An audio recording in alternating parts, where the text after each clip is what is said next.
Hello, dear students. Today we are going to study chapter 1 from the polity book Working of Indian Constitution. And the chapter 1 is Constitution Why and How. So let's start. Dear students, why do we need a constitution? In reference to this question, additionally, a number of questions can be framed like what is a constitution? What are its functions? What role does it perform for a society? How does the constitution relate to our daily existence? Answering these questions is not as difficult you might think. So all these questions can be answered normally if you have studied about the constitution. So these questions are simple questions, not as difficult as you are thinking. So let's start and find the answers of these questions. First of all, constitution allows coordination and assurance. Dear students, imagine yourself to be a member of a reasonably large group. The group which consists a number of different types of members. Some of them are following Hindu religions, some of them are practicing Muslims, while others are of the Christian faith, and some of them are the followers of Sikh religion, and so others. So it is very difficult situation. Or some of the people of that large group in which you are a member are government employees, and are some businessmen, and some of them are doing some other professions. So it is quite different for other people also. Imagine further that members of this group are likely to have disputes over various aspects of life. So in a group of people, in a society of people where different peoples are living who are completely different from one another, disputes are very common. So there will fall some disputes, and how much property should one be allowed to own, and disputes regarding property, disputes regarding money, and disputes regarding respect are very common. So here are some questions. How much property should one be allowed to own? Should it be compulsory that every child be sent to school, or should the parents be allowed to decide? How much should this group spend on its safety and security, or should it build more parks itself instead? Should the group be allowed to discriminate against some of its members? So there are some common questions that should the society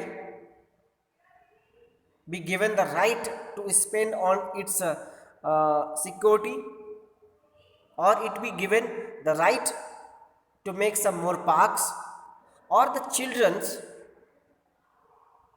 are totally under the control of parents, and parents have to decide that whether they will go to school or not. So these are some common questions related to our daily life.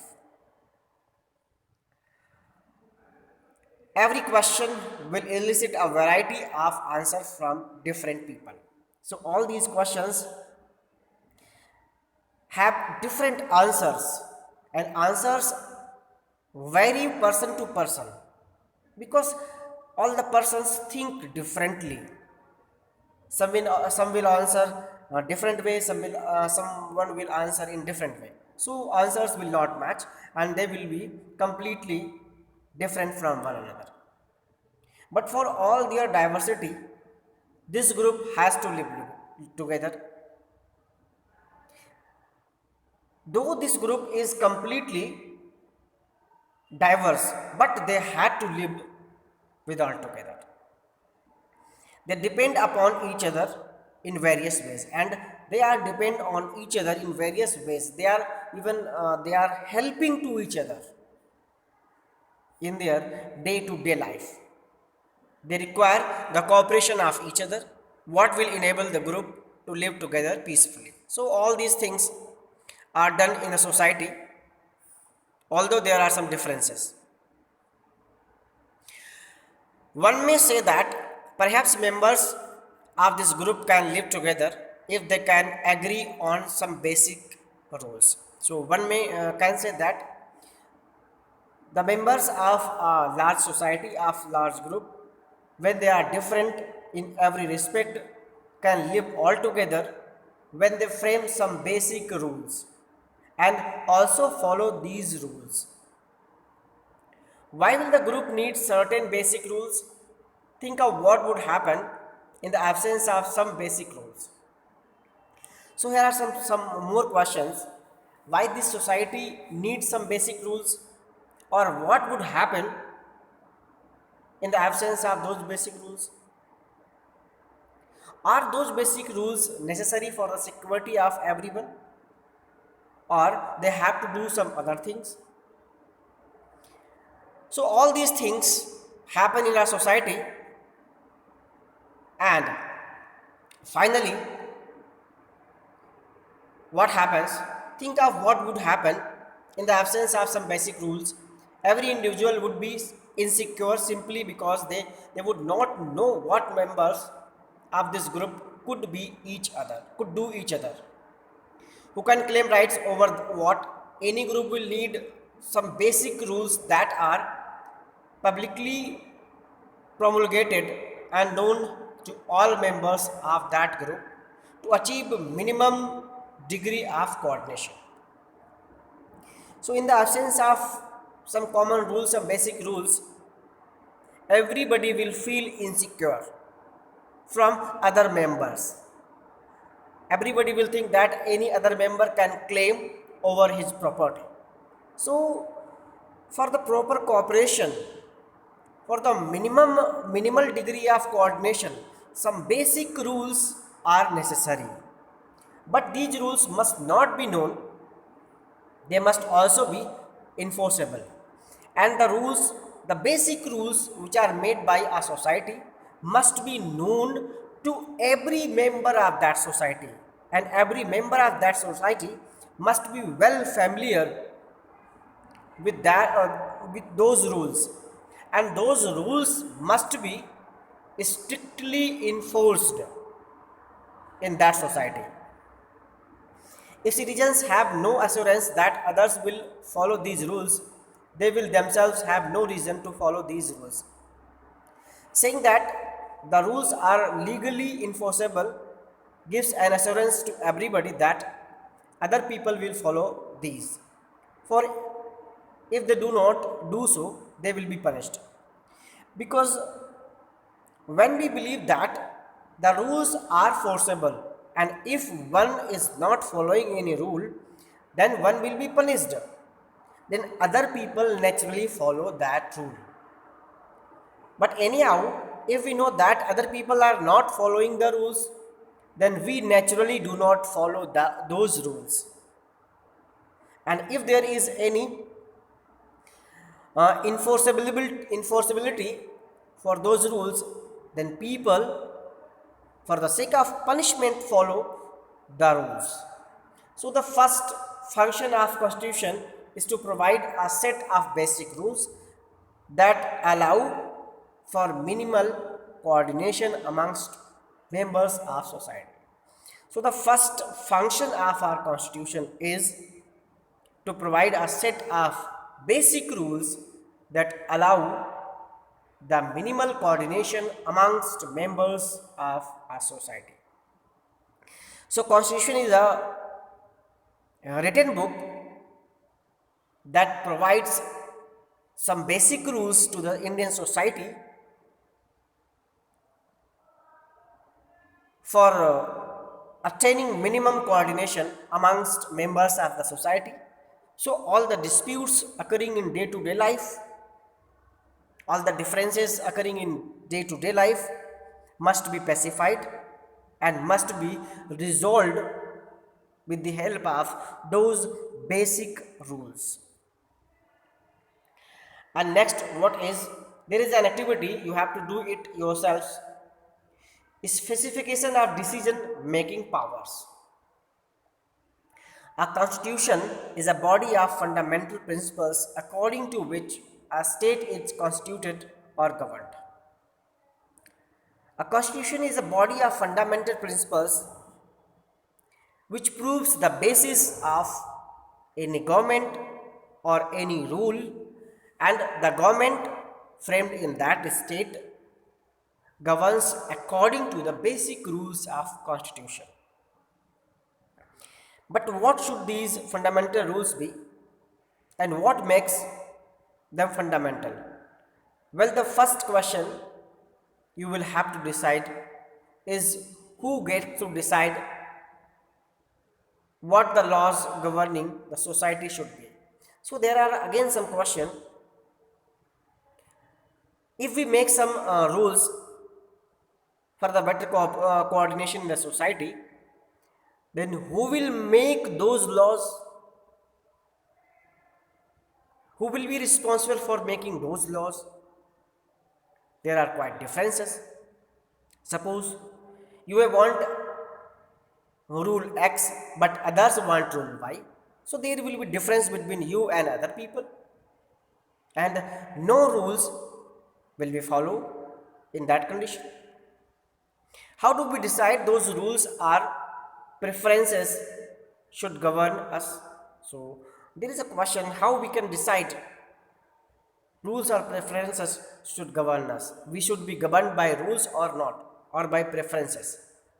You may think the rules you want everyone to live by are the best, but others think that their rules are the best. How do you resolve this dispute? So, even before you decide what rules should govern this group, you have to decide who gets the decide, who gets to decide. So, there are some conditions that we made some rules and we thought that all the persons will be benefited by these rules, but some others are thinking in different way. They have made some different rules for themselves, including you also. So there is a question who is going to be the decisive people, or who is going to make some rules. The constitution has provided an answer to this question, and constitution is the answer for all these types of questions, and it provided answer of this question. It specifies the basic allocation of power in a society. It decides who gets to decide what the laws will be. In principle, this question, who gets to decide, can be answered in many ways. In a monarchical constitution, a monarch decides. In some constitutions, like the old Soviet Union, a single party was given the power to decide. But in democratic constitutions, broadly speaking, the people get to decide. So the answer, who is going to decide the rules for the society, can vary in different references. As some examples are given, for a monarchical state which is governed by either a king or emperor. So in that monarchical state, king or emperor is responsible to make some rules for public, and public has to follow those rules. And in other states like Soviet Union, A party was given complete right to decide which rules are to be followed in that country, Soviet Union, and the rights of these types were given to a single party. But in a democratic country, democratic constitutions, people are to decide what rules are to be made for them. But this matter is not simple, so simple. But this is not so simple. This is a long and complicated process. Because even if you answer that the people should decide, it will not answer the question. How should the people decide for something to be law? Should everyone agree to it? Should the people directly vote on each matter as the ancient Greek did? Or should the people express their preferences by electing representatives?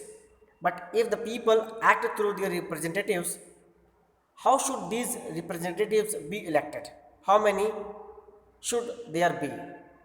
So answer for this question that public that people have to decide the rules is not simple, because there are some different types of examples. As in old Greek, people were asked to give their consent on some specific decisions, some specific rules. So there is a question how the people should make rules, whether they should directly make rules. If they directly are making rules, then the rules of all the people will be different, or the people should govern themselves through the representatives. If through the representatives, then how those representatives be made? They should be directly chosen or they should be elected. So there are some questions. In the Indian Constitution, for example, it is specified that in most instances, Parliament gets to decide laws and policies, and that Parliament itself be organized in a particular manner. And Indian Constitution provides that in India, laws and policies are to be made by the Parliament, and the Parliament itself got organized with a very complicated process, because in Parliament there are three main bodies: upper house, lower house, and the president.